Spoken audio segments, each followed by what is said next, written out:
Overcome anxiety. Focus on what you can do today. Let's talk about anxiety. What is it? Anxiety is a physio-emotional feeling in the body, the feeling of overwhelm. The definition here is the definition of overwhelm.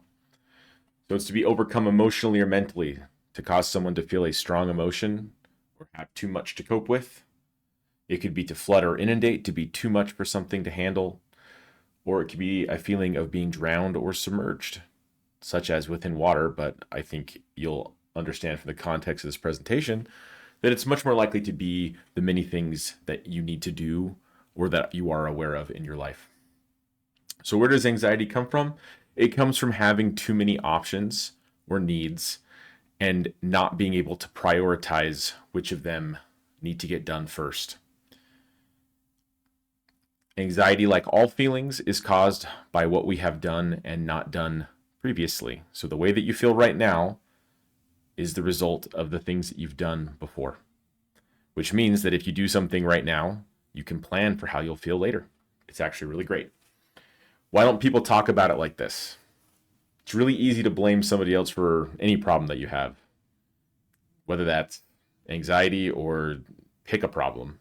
You can blame somebody else or some factor outside of your control, and that tends to make it feel like it's not your responsibility to fight against it or to solve it. But unfortunately, that doesn't help you. It won't make the problem go away. Also, there's a lot of conflict of interest out there, and there are a lot of people who stand to benefit from your anxiety. And it might be good to start thinking about who that might be or what form that those people take. So I've titled this slide, I have a problem, I'm the worst. That is a very typical behavior. When you find out that you've done something wrong or that something's wrong with you or that you need to grow in some way, the first thing people do is feel super bad. The next thing they do is feel super offended that someone pointed that out to them. And then guess what? Nothing ever gets done about it. So here's a couple of questions that I've asked for you and answered so that you could do this for yourself. But if you ask yourself, am I bad because I have anxiety? The answer to that is no. The presence of anxiety is not an indicator of a lack of morality. It's an indicator of a lack of skills. And what skills would that be?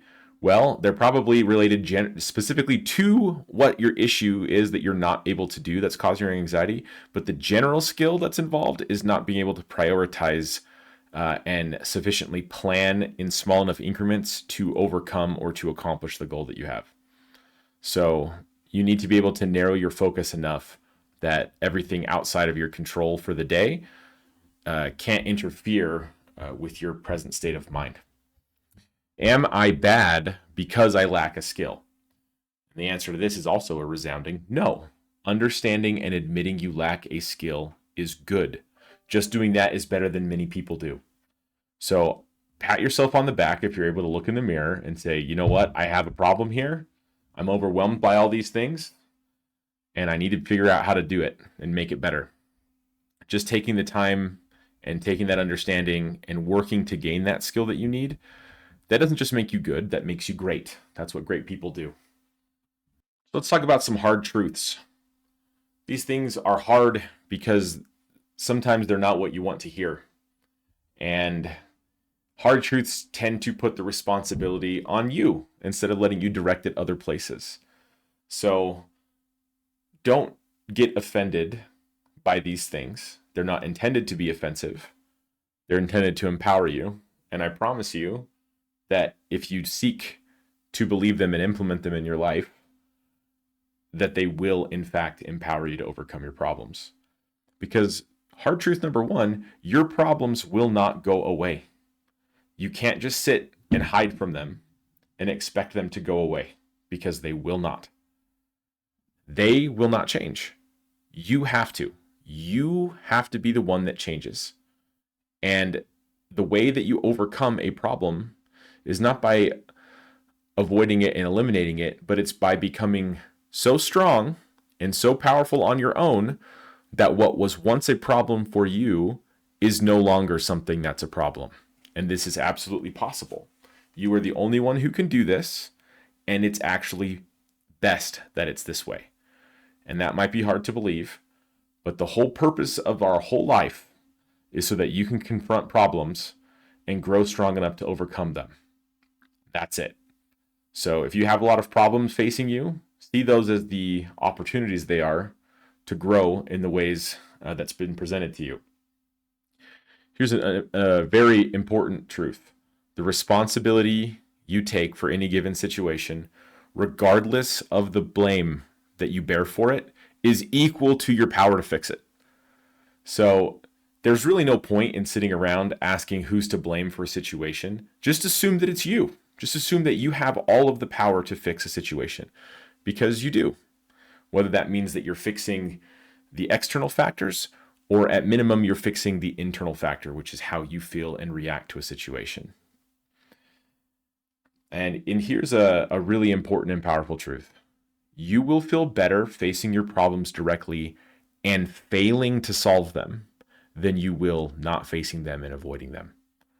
And I want you to think about that for a bit and really let it sink in. It means that it's not the outcome that is the direct cause of how you feel. It's your striving to overcome it or lack thereof that is causing your emotional state to be negative. Okay, so I got anxiety. I admitted to myself that I have it. What do I do about it? So sometimes people ask the question of how do I treat it? This is an overly medicalized version of this, and anxiety is seen as a medical disorder by many people. And there's all kinds of solutions that exist, both pharmacologically or like practice-wise, like for example, like breathing exercises and stuff, things that treat the symptoms of anxiety in your body, right? That feeling of overwhelm. And they generally do this by masking it. However, they do not remove the cause of the anxiety. And a great example to think about in this regard is if you think about a smoke detector. If your smoke detector is going off and it's beeping really loud and it's obnoxious, and you disconnect it so that you don't hear it anymore, did you put out the fire? Or did you even get rid of the smoke? Or did you just get rid of the signal that's telling you there's an issue? And this is an issue that's near and dear to my heart because we have a smoke detector that goes off all the time, every time we turn on the oven, which is really funny because the one time that our kitchen actually was full of smoke, that thing was dead silent. So, we got a new smoke detector, but still, don't let the smoke detector noise be what you focus on as the issue. Try to find the smoke and then find the fire and put it out. Don't treat the symptoms, overcome the problem. Let's look at something that Jesus said. So in Matthew 6:34, he said, "Take therefore no thought for the morrow shall take thought for the things of itself. Sufficient unto the day is the evil thereof." So what does that mean? What it does not mean is that you shouldn't long-term plan, right? It's very important to plan in your life effectively for long-term benefit and long-term goals. But what it does mean is that you need to focus on just what you can do in any given day in order to achieve those long-term goals or to overcome any problem. Everything that you need to do to get as far as you possibly can towards the thing that you want is given to you in each day. And really think about that because, of course that's true. How can you do something tomorrow right now? You can't, right? So if a problem is going to take you months and months and months to overcome, it's good to know that and to plan for that. But at any given time, all you can do is as much as you can get done in one day. And the key to overcoming anxiety is understanding that, because if you do as much as you can in any given day, you will not feel that emotion telling you that there's more that you could be doing. And I promise you that's true. So here's a practical application of that scripture from Jesus, right? You got to narrow your focus. This is how you do it. You sit down with a pad of paper or at a computer or something, and you write down everything that is swirling in your mind. And it does not matter How big or how small or how incidental or how weird it is, include it. Include the things that you think that you should do and that you shouldn't do. Because sometimes anxiety is caused because you're doing something that you know is wrong. So stop doing it, or at least write down, in this case, write down what you should stop doing. Right? Include mundane chores and tasks. These things sap away our energy and our strength way more than we give them credit for. Include your hopes and dreams. What would you like your situation to be like? What do you wish for? What's the best that a situation could be in your imagination? Include the things that you're scared of, your fears and your worries. What happens if you don't accomplish these things or overcome your problem? What's the worst that could happen? Regardless of what it is, if it's on your mind, write it down and make sure to take all the time that you need. It might take you a while, and that's okay. Here's a great hint. Even doing the writing activity will start to alleviate your anxiety. And why is this? Because this is courage, friend. You've looked the dragon in the face instead of putting your head in the sand. So well done. It's hard to start. That initial energy and initial admittance and then beginning to address the issue is always the hardest part. Next, what you're going to do with your giant list of things that you've probably come up with is you're going to organize it according to what's most important to you. And it's your judgment that matters. You get to decide. Don't let somebody else decide for you what's most important. You decide. And your judgment is all that matters. And once you've listed everything in order of importance from your own judgment, you're going to start at the top and you're going to focus on number one. And you're not going to think about anything else. You're just going to do everything you can for number one until you can't do any more. Whether that means because the day is over and you've physically exhausted yourself to the point where sleep is no longer optional, or because you've run into a hard stop in number one because there's just not something that you can do right now because you're waiting for supplies or something needs to come in the mail, or you need someone to come home, or you need whatever, something that's outside of your control. You do everything you can until something happens that you can no longer control. And if there's time left in the day, you move on from number one and you go to number two, rinse and repeat, and that's it. All right, let's look at the example of a messy house. So stepwise. Step one, admit you have a messy house. Not admitting it doesn't make it clean. And you know what? Go ahead and delay the judgment of yourself for having a messy house. Houses get messy, and there's nothing to do but clean it. Just like lives get messy, there's nothing to do but fix it. So admit it and start working on it. Step two, write down everything you think about the messy house. This includes what you want the house to be like what the ideal situation for the house is, why you don't want to clean it, what the consequences are for not cleaning it or for cleaning it. What are the good things that'll happen if you do? What specifically needs to be cleaned, right? Does the kitchen, the bedroom, the living room, laundry, etc. Just include all of it, as much as you need to, and as many things as you can think of. Next, in step three, break down the larger things into smaller things on your list, right? So take something like cleaning the kitchen and turn that into the small tasks that you need to do in order to do it. For example, do the dishes, take out the trash, wipe the table, and however long it takes or however messy the kitchen is, list out all the tasks. If something on the list seems too hard to do, like as one solid chunk, that's fine. Break it into smaller tasks and make them as ridiculously small as they need to be so that you will do it. And this is really the key to this process, is what is happening with anxiety is the tasks in their number and in their weight just seem like too much for you to do, and so you're paralyzed. And so what you have to do is break them down so small that you actually have the ability to do it. And you will snowball from doing those very tiny, minuscule things in order to accomplish a much bigger thing.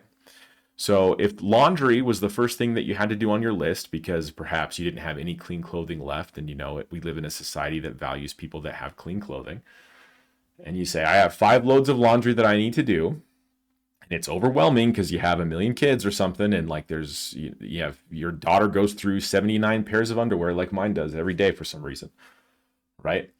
I have broken these tasks down into 6 tasks. right? Task one, put all the laundry in the basket.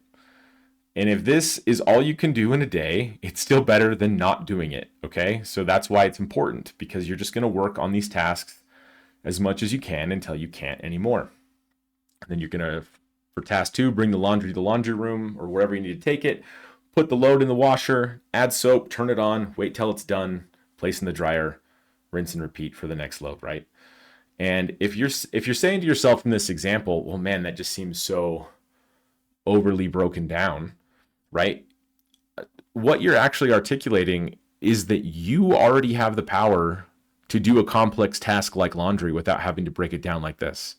Okay? So you're actually more powerful and more able to cope with your problems than you think. So only break down the list as small as you need to until you'll do it. Otherwise, keep breaking until it's so small that you actually will. So once you've created these very fine lists of tasks to complete that will eventually all be done until your overall goal is completed, do as many of the things on your list as you can in the day, right? So focus on number one and do as much as you can on number one until there's nothing else that you can do. And don't worry about the rest of the house, because you've already decided that whatever you're working on is the most important thing. And so there's no point in worrying about the rest of the house getting done. It can only get done in this way. So work on it. Worry about the next load of laundry. Don't worry about the bathroom when it's still time to do laundry. Just focus on doing the laundry. And do as much of that as you can until you hit some sort of barrier where you can no longer work. And at the end of the day, before you go to sleep, take a quiet minute and think about what you did. Look back at what you accomplished and notice how you feel. And I guarantee you that you are going to feel better than you felt before you started. So why does this work? Why does something as mundane as breaking all of your tasks into small ones work for overcoming something that seems so hard as anxiety? Like, here's a question. Are you a hero for doing your laundry? And if that seems a little dramatic, it might be. But honestly, yes. Like, what is a hero? It's someone who does what they need to be, like what needs to be done, whether they want to or not. Especially the or not, right? Heroes deal in or nots. Who's going to do it? Somebody needs to. If it's you, you're a hero, right? This type of growth is biologically and spiritually coded into your very being. Right? Think about lifting weights. I can't help it. I know I make presentations on weightlifting and spiritual things. That's fun. But your body, if you have a stimulus by doing something small, gets strong enough to do the stimulus, and then it gets stronger so that you can do the next strongest thing. And that's it. That happens spiritually too, right? Or emotionally or mentally, right? How do you get really smart? It's by incrementally challenging your intelligence with more and more complex things, right? Do small things, and doing those small things will give you the strength, just as part of doing them, that makes you strong enough to do just the next biggest thing. And that's fine. And so if you're so anxious that you can't get out of your bed and you're sitting in your bed and you can't even turn on the light or get out of your covers, pick a goal that's something that you hope for, that seems somewhat reasonable, but might still be out of reach, and break it down. So you're gonna say, today I'm gonna actually get out of bed and I'm just gonna walk around the room. And then if you have to break it down all the way till I'm just gonna take my blankets off, I'm gonna say sitting on my bed, but I'm gonna take the blankets off and I'm gonna hang my legs over the side. Fine. Start there. That's fine. You're still a hero because you're still doing something more than you were otherwise going to do. And as you slowly make those changes, and as every time you do something small, you will inherently, as part of that process, become strong enough to do the next biggest thing. So I hope that helps. You can do it. Kill the dragon.